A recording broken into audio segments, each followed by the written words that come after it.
আসসালামু আলাইকুম। আচ্ছা, একটু আগে আপনি পশ্চিমাদের কথা বলছিলেন। আমি কনভার্ট হয়েছি বা আপনার ভাষায় রিভার্ট হয়েছি। আহ, মুসলমান হওয়ার আগে ইসলাম সম্পর্কে আমার খুব খারাপ ধারণা ছিল। মানে আমি আমি ইসলামকে ঘৃণা করতাম। এটার কারণ আমি যে মুসলমানদের দেখেছিলাম তারা ভালো ছিল না। আহ, আমি মনে করি আমরা যেভাবে অমুসলিমদের দাওয়ায় ডাকছি এটা খুব কঠিন হয়ে যায়। আমি আমার ফ্যামিলির সাথে কথা বলতে পারি না, কারণ আমরা পুরো চিত্রটা যেভাবে তুলে ধরি। আপনি যদি ইসলামের কথা বলেন তাহলে বলবো হ্যাঁ, এটা খুব ভালো একটা ধর্ম, একমাত্র সত্য ধর্ম। কিন্তু সবসময় অন্যের সমালোচনা করাটা কি ঠিক?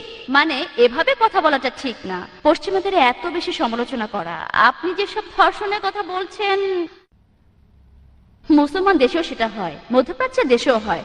হয়তো এত বেশি রিপোর্ট সেখানে করা হয় না, কিন্তু এখানেও সেটা হয়। তাহলে পশ্চিমাদের উপর এত আক্রমণ কেন?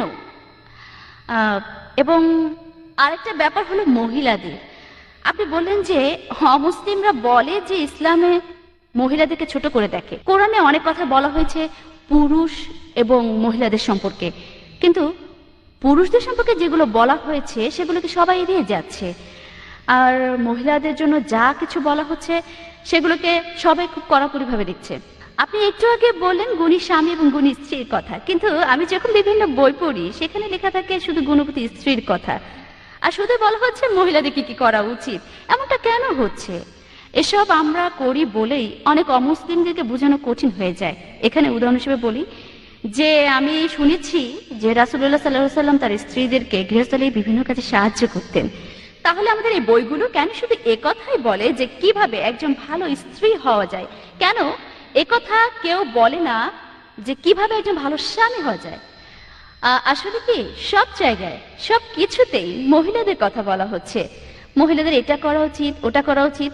ইসলাম ধর্ম একথাই বলছে, আর এভাবেই অমুসলিমদের দূরে সরিয়ে দিচ্ছি। খুবই সুন্দর প্রশ্ন করেছেন, খুবই প্রাসঙ্গিক যে আলহামদুলিল্লাহ তিনি রিভার্ট হয়েছেন, আমি তাকে অভিনন্দন জানাই, আলহামদুলিল্লাহ। আরো বললেন যে মুসলমানদের সম্পর্কে তার খুব খারাপ ধারণা ছিল। আমি আগেও বলেছি অনেক মানুষ কিছু মুসলমানকে দেখে কখনোই মুসলমান হতে চাইবে না, আমি কথা আগে বলেছি। আলহামদুলিল্লাহ আল্লাহ তাকে হেদায়েত করেছেন আর তিনি মুসলমান হয়েছেন। আর তিনি বলছিলেন কিভাবে পশ্চিমাদের সাথে কথা বলা উচিত। আমাদের আলোচনার বিষয় কেন পশ্চিমারা ইসলাম গ্রহণ করছে এটা বিষয় না, যে কিভাবে পশ্চিমাদের দাওয়ায় ডাকা উচিত। আমার অন্যান্য ক্যাসেটে এই বিষয়ে বলা আছে। এর একটা হলো ইসলাম সম্পর্কে ভুল ধারণা। কিভাবে আপনি পশ্চিমাদের দাওয়ায় ডাকবেন সেটা অন্য ব্যাপার। আজকের বিষয় এটা নয় কিভাবে দাওয়ায় ডাকতে হবে। তবে মুসলমান হওয়ার কারণটা আমি বলছি, আর আমি কোদালটাকে কোদালি বলছি। আর বোন, আপনি ঠিকই বলেছেন, অন্য ধর্মের সমালোচনা করা উচিত না। পবিত্র কোরআনে সূরা আল আনামের 108 নম্বর আয়াতে আছে, আল্লাহকে ছেড়ে যাদেরকে তারা ডাকে তাদের গালি দিও না, কেননা তাহারা অজ্ঞানবশত আল্লাহকেও গালি দেবে। পবিত্র কোরআনে সূরা ইসরার 81 এবং 82 নম্বর আয়াতে উল্লেখ আছে যে ওয়াকুল জাল হক ওয়া যাকাল বাতিল ইন্নাল বাতিলা কানা যাহুকা, অর্থাৎ সত্য আসিয়াছে এবং মিথ্যা বিলুপ্ত হইয়াছে, কারণ ন্যাচারালি মিথ্যা বিলুপ্ত হবারই। আপনি বলছিলেন যে আমি পশ্চিমা বিশ্বের সমালোচনা করছি, আরো বিভিন্ন রকম কথা বলছি। বোন, সমালোচনা করা মানে আমি যেটা বলবো যে কোনো প্রমাণ ছাড়া বলা। আমি যা বলছি সেটা আমেরিকার পরিসংখ্যান। তাই আমেরিকায় যখন আমেরিকার সমালোচনা করছে আর আমি তার উদ্ধৃতি দিচ্ছি, তাহলে আমাকে দোষ দিচ্ছেন কেন? সমালোচনা করা মানে আমি যেটা মনে করি কোনো একটা পয়েন্ট ধরে সেটাকে পেঁচানো, যেটা পশ্চিমারাই বেশি করে। আমি দুঃখিত, আমি এটাকে খেলা বলছি, কিন্তু আসলে এটা যুদ্ধ। আমি কোদালকে কোদালি বলবো, পশ্চিমারাও কোদালকে কোদাল বলে। তারা খুব গর্বিত যে তারা স্পষ্টবাদী। তারা বলে আমরা খুব সাহসী, আমরা সত্যবাদী, আলহামদুলিল্লাহ। আর আমিও সত্যবাদী। হয়তো মিথ্যে কখনো বেরোবে না, সেটা আলাদা ব্যাপার। তারা মিডিয়ায় দেখায় যে মেয়েদের ছোট করে দেখা হয়, আর এই ব্যাপারে আমি লেকচার দিয়েছি, পরিষ্কার করেছি। তাহলে বল, আমি যেটা করছি FBI রিপোর্ট থেকে বলছি, সেটা কোনো মুসলমান লেখেনি, লিখেছে পশ্চিমারাই। ধর্ষণের যে পরিসংখ্যান দিয়েছি সেটা কোনো মুসলমান লেখেনি, লিখেছে অমুসলিম পশ্চিমারা। অবাধ যৌনাচার, ব্যভিচার সম্পর্কে আমি শুধু তাদের পরিসংখ্যান দিয়েছি। আর যখন তাদের উদ্ধৃতি দিচ্ছি তারা বলতে পারবো না যাকে সমালোচনা করছে, কারণ কি জানেন? আমি তাদের পরিসংখ্যান থেকেই বলছি। যদি বলতাম হ্যাঁ মিস্টার আহমেদ আলী এই কথা বলেছেন, তাহলে এই কথাটা পশ্চিমাদের বিরুদ্ধে বলা যায়। আমি আহমেদ আলী বা সুলতান ভাইয়ের কথা বলছি না, আমি তুলে ধরছি তাদের পরিসংখ্যান, আর এজন্য আমি ব্যবহার করছি আমার হিকমা। আপনি বললেন যে ধর্ষণের ঘটনা ঘটছে, অন্যান্য দেশেও এগুলো রিপোর্ট করা হচ্ছে না। বোন, আমি আপনার সাথে একমত না। ধর্ষণ বেশি হয় পশ্চিমা দেশগুলোতে, ওখানে রিপোর্ট করা হয় না। এটা ওখানে খুবই সাধারণ। ধর্ষণ এতই সাধারণ ঘটনা যে রিপোর্টই করা হয় না। পশ্চিমে কয়েকবার গিয়েছি, ধর্ষণের কোনো কেসই দেখিনি। এটা এতই সাধারণ, এতই দৈনন্দিন ঘটনা যে রিপোর্টই করা হয় না বোন। খবরের কাগজে ছোট্ট করে লেখা থাকে, অন্য কোনো দেশে যদি ধর্ষণ হয় হেডলাইনে আসবে। বলছি না যে এখানে ধর্ষণ হয় না, ধর্ষণ পুরো পৃথিবীতেই হয়, সব জায়গাতেই হয়। মুসলিম দেশের কথা বলেন, সেখানেও ধর্ষণ হয়। যেসব মুসলিম দেশে ইসলামী শরিয়া মেনে চলা হয় না সেখানে হয়। পৃথিবীর মধ্যে সবচেয়ে কম ধর্ষণ হয় কোন দেশে? পৃথিবীর মধ্যে সবচেয়ে কম, সেটা হলো সৌদি আরব। সবচেয়ে কম, সেখানেও ধর্ষণ হয়। আমি বলছি না যে ধর্ষণ হয় না।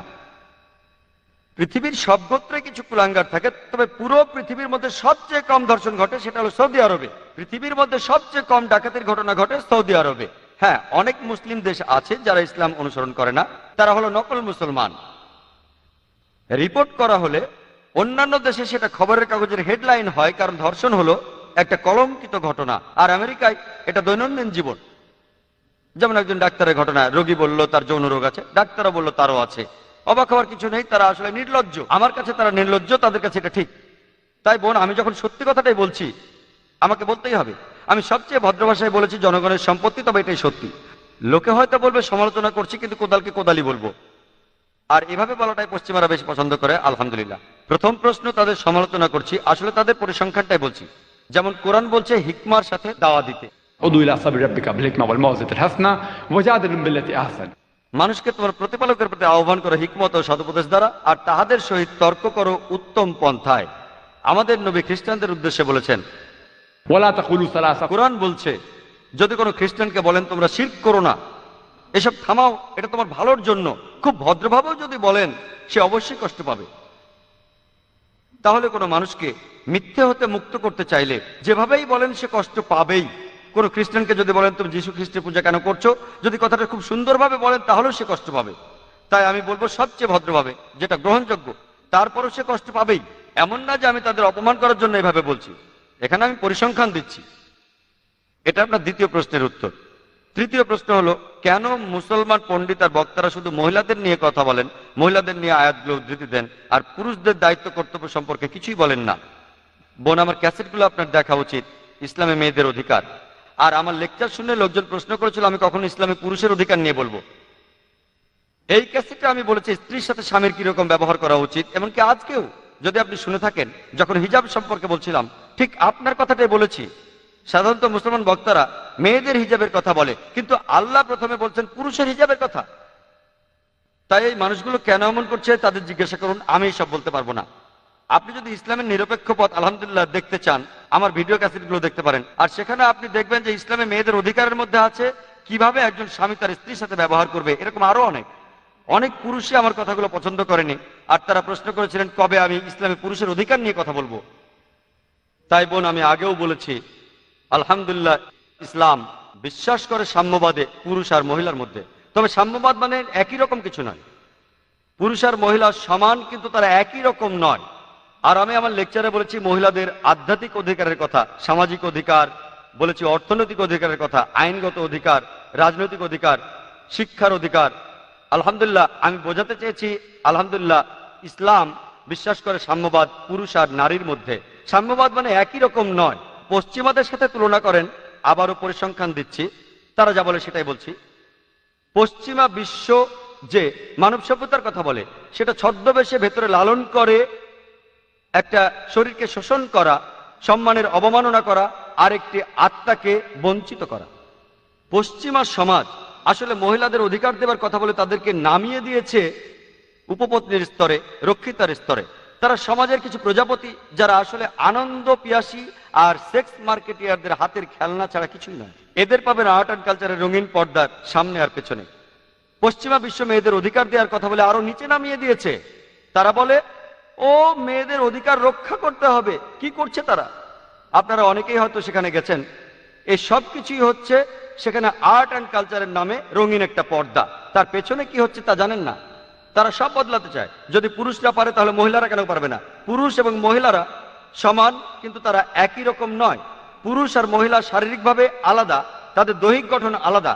পুরুষরা যে কাজ করতে পারে মহিলারা পারে না, মহিলারা যে কাজ করতে পারে পুরুষরা পারে না। আমি বলতে পারি না যে এখন থেকে আমি সন্তান জন্ম দেব, আমি এটা পারবো না, আমি তো আলাদা। আর আপনি কি জানেন ইসলামে, আমি কয়েকটা উদাহরণও দিয়েছিলাম আমার লেকচারে, ইসলামে বাবা মায়ের প্রতি ভালোবাসা ও সাহচর্যের ব্যাপারে আমাদের প্রিয় নবী বলেছেন সহিহ বুখারীতে 8 নম্বর খণ্ডে বুক অব আদবে অধ্যায় 2 হাদিস নম্বর 2 এক লোক নবীজির কাছে এসে প্রশ্ন করলো, এই পৃথিবীতে আমি সবচেয়ে বেশি সাহচর্য আর ভালোবাসা দেব কাকে? নবীজি বললেন, তোমার মাকে। লোকটি বলল, এরপর কাকে? নবীজি বললেন, তোমার মাকে। লোকটি আবার প্রশ্ন করলো, এরপর কাকে দেব? নবীজি তৃতীয়বারও বললেন, তোমার মাকে। লোকটি আবার প্রশ্ন করলো, এরপর কাকে দেব? চতুর্থবারে নবীজি বললেন, তোমার বাবাকে। তার মানে 75% ভালোবাসার সাহচর্য, অর্থাৎ 3/4 ভালোবাসার সাহচর্যের দাবিদার মা, বাকি 25% 1/4 দাবিদার হলেন বাবা। এক কথায় মা পাচ্ছেন গোল্ড মেডেল, মা পাচ্ছেন সিলভার মেডেল, মা পাচ্ছেন ব্রোঞ্জ মেডেলটাও। বাবাকে শুধুমাত্র একটা সান্ত্বনা পুরস্কার নিয়ে সন্তুষ্ট থাকতে হচ্ছে। আর এগুলো ইসলাম মানুষকে শেখায়, এগুলোই নবীজি আমাদের শিখিয়েছেন।